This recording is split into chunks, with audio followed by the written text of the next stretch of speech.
Cyril, a Calesa driver in Intramuros. The group has chosen him because his job is one of the very rare jobs in the world. It is a job that any Filipino can be proud of. Before all, let me introduce to you about the Calesa. The Calesa is basically a horse-drawn carriage. It was introduced to the Philippines in the 18th century by the Spanish. It was the upper class's mode of transport. Only the nobles and officials could afford the luxury of the Calesa. Things have changed a little bit now. Nowadays, although the Calesa has become a rarity, century-old examples are still preserved in areas of the Philippines, such as in Iligan and Lawag. Calesas can also be found in Intramuros, where they cater to tourists, and Binondo in the city of Manila, as well as in Iligan, where decorated Calesas can be taken for a ride along a specific street. In Intramuros, the going rate for a Calesa trip is 240 pesos. For that, you will get a drive around in Intramuros and finish back at the Manila Cathedral. Mr. Pulaski is a businessman. His job of driving a Calesa is inherited from his family, from his great-great-grandfather. His job is not only to take passengers to ride on his Calesa, but he would take you through the points of interest around Intramuros and would give you information and commentaries about the history. His name is Cyril, 24 years of age, born October 10, 1989. He currently lives in Intramuros with his wife and their newborn. Calesa driving is a family business that he inherited since he was 17. So we could say that Mr. Pulaski is a sole trader as he is responsible for how his business flows.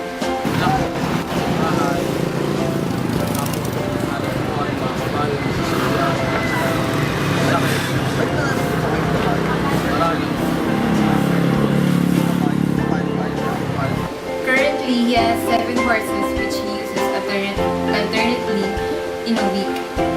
So his route consists of trips along Intramuros and Chinatown, but he could also drive along other places in Manila, but however with the authorization of the Department of Tourism.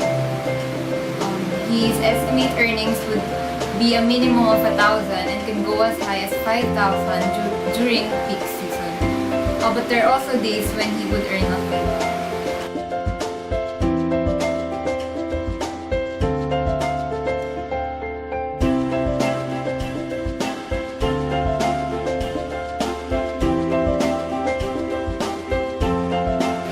According to him, he wouldn't wish to have any other job in the world as he loves taking care of the horses. Currently, he dreams that someday he would own more horses so that he could make his business grow and then he could leave something for his child. His main motivation now is his family, as he is saving up for his child's future education fees.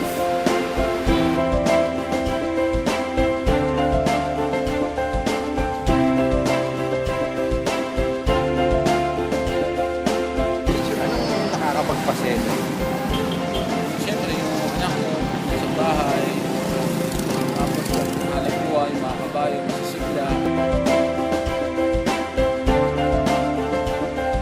Of course, his family. No matter how tough and exhausting his day went by, tiredness just passed out that quickly seeing his whole family together. And that's enough to keep him going every single day. Ano po yung kinakatakutan niyo? Sa ngayon, wala naman. Maiwas lang sa disgrasya. Kasi ba, mga sasakyan, mawawalan niya. Tapos na ba?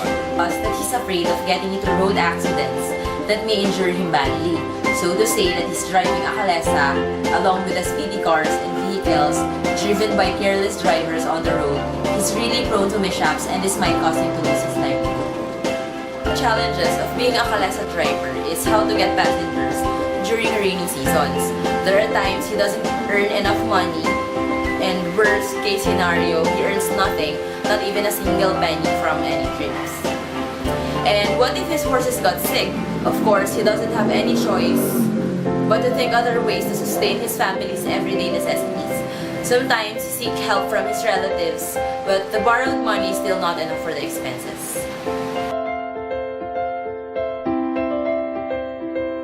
frankly, he can't think of anything yet that he needs as of the moment. However, the horse's medication and maintenance is a challenge he would want to be more prepared for. 5 to 10 years from now, he sees himself still driving the Calesa, maybe with more horses to be used alternately. And probably he'll be much wiser to avoid difficulties and troubles in operating the said business. Maginhawat di maalinsangan, nakahanay lang kung pagmasdan. Kalesa ay pambayang sasakyan, kabayo'y hindi natin problema. Kulot at damo lang ay tama na. Matulin din sa kalsada, tumatakbo, maginhawa, wala bang gasolina.